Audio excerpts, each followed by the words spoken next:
सबसे पहले अगर आप बिहारी कलर न्यूज चैनल पर नए हैं तो YouTube, Facebook और Instagram पर सब्सक्राइब और फॉलो जरूर से जरूर करें। साथ ही साथ लाइक एंड शेयर भी करते चलें ताकि आपकी नजर से कोई खबर और कोई न्यूज न छूटे। नमस्कार, मैं रोहित, आप देख रहे हैं बिहारी कलम। महाराष्ट्र के बाद अब बिहार का अगला मुख्यमंत्री कौन होगा? आपको पता है कि बिहार का चुनाव होने वाला है, 2025 बहुत नजदीक है और मुख्यमंत्री को लेकर पिछले कई वर्षों से खास करके बिहार में मुख्यमंत्री अभी नीतीश कुमार हैं और एनडीए की सरकार है और एक तरफ विपक्ष में महागठबंधन में कांग्रेस, आरजेडी, लेफ्ट और भी कई लोग हैं, कई पार्टियां हैं और दूसरी तरफ एनडीए में भाजपा, जदयू, लोजपा, रामविलास, हम ये दलें हैं। लेकिन प्रश्न है कि बिहार में जो चुनाव होने वाली है, बिहार विधानसभा का 2025 में, उसमें मुख्यमंत्री कैंडिडेट कौन होंगे दोनों तरफ से, दोनों गठबंधन से, और मुख्यमंत्री बनेंगे कौन?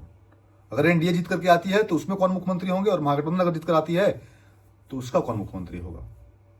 आपको पता है कि 2024 में जो लोकसभा का चुनाव हुआ उसमें आप भली भांति देखे, पिछले कार्यकाल की अपेक्षा भारतीय जनता पार्टी को इस बार सीटें कम आई है और उससे भी पहले की अगर बात करें तो बिहार में आप देखे होंगे कि नीतीश कुमार कैसे महागठबंधन की ओर फिर एनडीए की तरफ, तो उस समय लगातार मुख्यमंत्री को लेकर कभी कहा जा रहा था, आप सुने भी होंगे, ऐसा चल रहा था खबरों में कि नीतीश कुमार पे दबाव बनाया जा रहा है, चाहे तो तेजस्वी यादव के द्वारा हो या फिर बीजेपी के द्वारा हो, यानी अब नीतीश कुमार मुख्यमंत्री नहीं होंगे, ऐसा चल रहा था बात।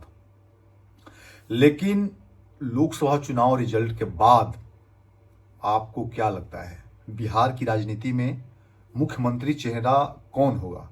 एक तरफ तो स्पष्ट है महागठबंधन की ओर से कि तेजस्वी यादव मुख्यमंत्री का चेहरा है, यानी महागठबंधन में सबसे बड़ा दल, क्षेत्रीय दल में आरजेडी है, वजूद भी है बिहार में, सीटें भी है। एक तरफ बीजेपी और जदयू, दो बड़े दल हैं एनडीए में। तो दावा पहले से रहा है, बीजेपी का भरपूर प्रयास है कि 2025 में मुख्यमंत्री का चेहरा मेरे पार्टी से हो। नीतीश कुमार भी पहले दबाव में थे, लेकिन जैसे ही लोकसभा का रिजल्ट आया उसके बाद नीतीश कुमार बहुत सुकून में है। सुकून करने का मतलब यह है कि सीट लोकसभा में इनका है, अगर कुछ होता है तो नीतीश कुमार दबाव बना सकते हैं केंद्र की राजनीति में।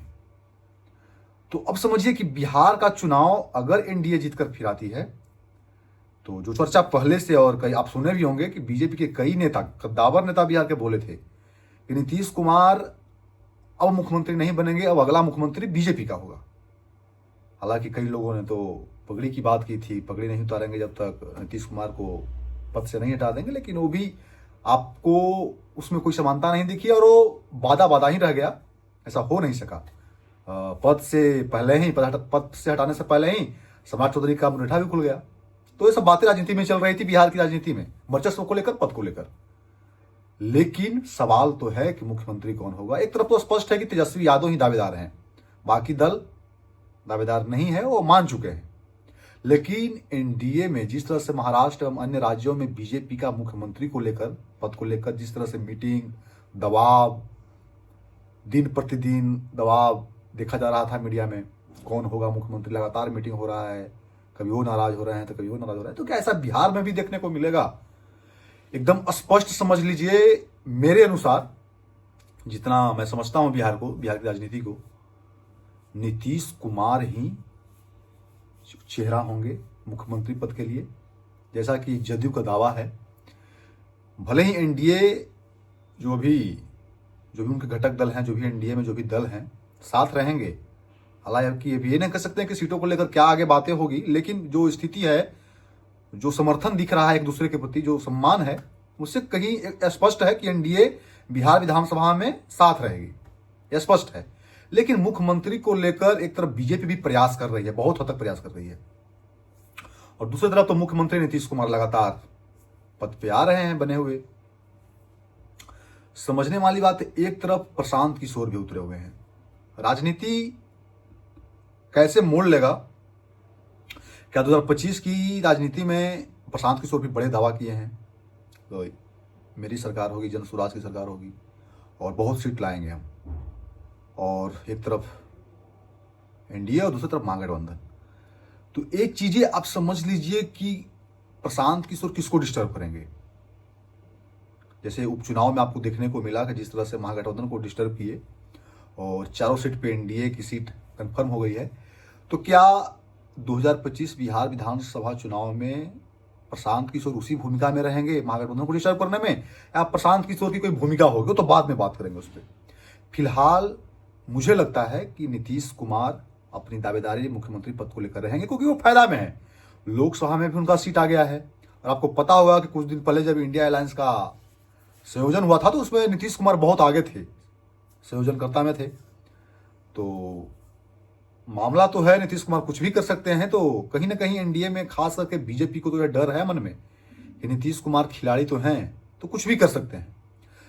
हालांकि मुख्यमंत्री को लेकर बीजेपी का तो प्रयास रहेगा, नीतीश कुमार का भी भरपूर प्रयास रहेगा कि हम पद पर थे, बने रहेंगे जब तक उनको अपने अनुसार कोई मनचाहा केंद्र में वो पद नहीं मिल जाता, जैसा कि राष्ट्रपति उपराष्ट्रपति को लेकर चर्चा था।